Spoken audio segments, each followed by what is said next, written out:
Hello বন্ধুরা, আজকে হচ্ছে নবমী। আর নবমীতে আচ্ছা। কোথায় ঠাকুর দেখতে গেলাম আর কতগুলো ঠাকুর দেখলাম, চলো তোমাদেরকে দেখো। তোমরা ভিডিওটা শেষ পর্যন্ত দেখতে থাকো। তো দেখতে পাচ্ছ বন্ধুরা, আমি আর আমার বন্ধুগুলো মিলে চলে এসেছি ময়নাগুড়িতে ঠাকুর দেখতে। আর আজকে ময়নাগুড়িতে যতগুলো ঠাকুর আছে সবগুলো দেখবো। তো প্রথমে একটা ঠাকুর দেখতে চলে এসেছি, চলো তোমাদেরকে দেখাচ্ছি। তো দেখতে পাচ্ছ বন্ধুরা, এটা হচ্ছে ফার্স্ট আমাদের দর্শন মা দুর্গা। চলো তোমাদেরকে দেখাচ্ছি। তো দেখতে পাচ্ছ বন্ধুরা, মা দুর্গা ঠাকুরটা, আর এখানে প্রচন্ড ভিড়। তারপরে এখান থেকে বেরিয়ে আলাদা একটা প্যান্ডেলে চলে এসেছি, চলো তোমাদের দেখাচ্ছি। তো দেখতে পাচ্ছ বন্ধুরা, প্যান্ডেলটা দেখতে তো খুব সুন্দর হয়েছে, আর ভিতরে কিরকম ভিড় তো তোমরা দেখেই বুঝতে পেরেছো। তো ভিতরে এসে দেখতে পাচ্ছি প্রচন্ড ভিড়, আর এই ভিড়ের মধ্যে বেশিক্ষণ থাকলে সিদ্ধ হয়ে যাবো, কারণ এমনিতেই প্রচন্ড গরম, তার মধ্যে এখানে মানুষের গ্যাঞ্জাম। তো সেজন্য এখান থেকে বেরিয়ে আলাদা একটা প্যান্ডেল দেখতেছি।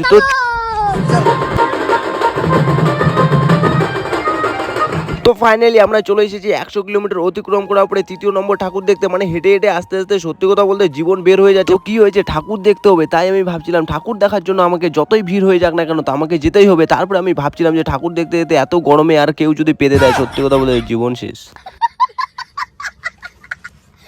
তো চলো বেশি কথা না বলি, এই ঠাকুরটাকেও তোমাদেরকে দেখাচ্ছি। তো দেখতে পাচ্ছ বন্ধুরা, ঠাকুরটা দেখতে সত্যি কথা বলে খুব সুন্দর লাগছে, আর এখানকার ডেকোরেশনটাও সত্যি কথা বলতে আমার খুব ভালো লেগেছে। আর এখন এখান থেকে বেরিয়ে আলাদা একটা ঠাকুরের দর্শন করতে যাচ্ছি। তো ফাইনালি এখানেও চলে এসেছি, আর এখানে এসে দেখতে পেলাম প্যান্ডেলটা খুব সুন্দর লাগছিল। আর এখানে ভিতরে যাওয়ার জন্য দেখতে পাচ্ছ বন্ধুরা, সবাই লাইনে দাঁড়িয়েছে। তো আমিও এসে দাঁড়িয়ে পড়েছি লাইনে ঠাকুর দেখার জন্য।